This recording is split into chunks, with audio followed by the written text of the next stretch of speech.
भाई स्वप्निल शर्मा जी को आवाज़ देती हूँ। आप आए और अपना काव्य पाठ करें।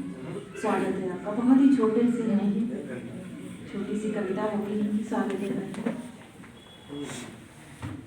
सर्वप्रथम सम्मानित कवियों को बहुत बहुत हार्दिक शुभकामनाएं। योगेश दादा सामने बैठे हैं, आपको प्रणाम करता हूं। और दूसरी बार मैं यहाँ आया हूँ, अब की बार यहीं पर थे तो हमने सोचा चला जाए। और अभी दीदी जी ने कहा कि छोटे से हैं, इनकी कविता भी छोटी होगी, तो ऐसा नहीं है, हम छोटे हैं, कविताएं हमारी बड़ी हैं।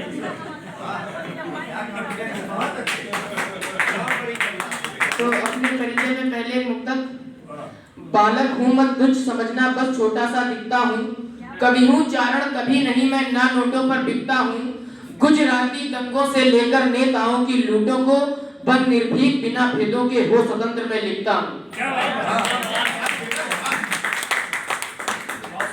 एक मेरी बहुत पुरानी कविता है। तब मुझे मात्राओं का ज्ञान नहीं था, मैं केवल तुकबंदी करता था, परंतु मुझे बेहतर लगती है क्योंकि एक बार मैं विद्यालय से आ रहा था तो एक गौशाला मैंने देखी, तो उसका जो नजारा था वो देखकर मेरे मन से वो कविता निकली थी। देख रहा हूँ कुछ दिन से मैं विद्वानों की राय को, खुद को सनातनी है कहते बचा न पाए गाय को। अरे वही ये गऊ है ना जिसे वेदों में माता है पुकारा, जिसके चरणों की धूलि लेने जलिए बाहर आता सारा। अरे गाय के प्रेमी संतों प्यार में तेरे खोट है, खुद को हिंदू कहते हुए ना होती हृदय पर चोट है। गौशालों की हालत क्या है तुम तो स्वासुक सोच रहे, विश्वास नहीं तो जाकर देखो गायों को कुत्ते नोच रहे, विश्वास नहीं तो जाकर देखो गायों को कुत्ते नोच रहे। अभी यहाँ पर ज्यादातर कविगण प्रेम के बारे में बता रहे थे, तो मैंने भी प्रेम के लिए एक छंद लिखा था। प्रेम की परिभाषा शायद जिसमें निहित है कि प्रेम चिर स्थायी, प्रेम सबको है भाई, बड़े बड़े ठाकुरों का प्रेम तो सम्मान है।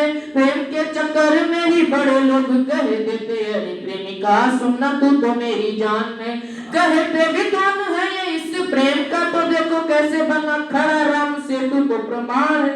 अगर मानो प्रेमाश्रयी कवियों की तो देखो प्रेम नहीं बुरा बल्कि प्रेम भगवान है, प्रेम नहीं बुरा बल्कि प्रेम भगवान है। सैनिकों के लिए एक मुक्तक कि सैनिकों लड़ते रहो और ध्यान तुम देना वहां, रक्त के अवशेष को सम्मान तुम देना वहां। देश के अंदर कभी भी मृत्यु के ना पास जाना, यदि दिखे सीमा विनाशक जान तुम देना वहां, यदि दिखे सीमा विनाशक जान तुम देना वहां। बहुत बहुत धन्यवाद।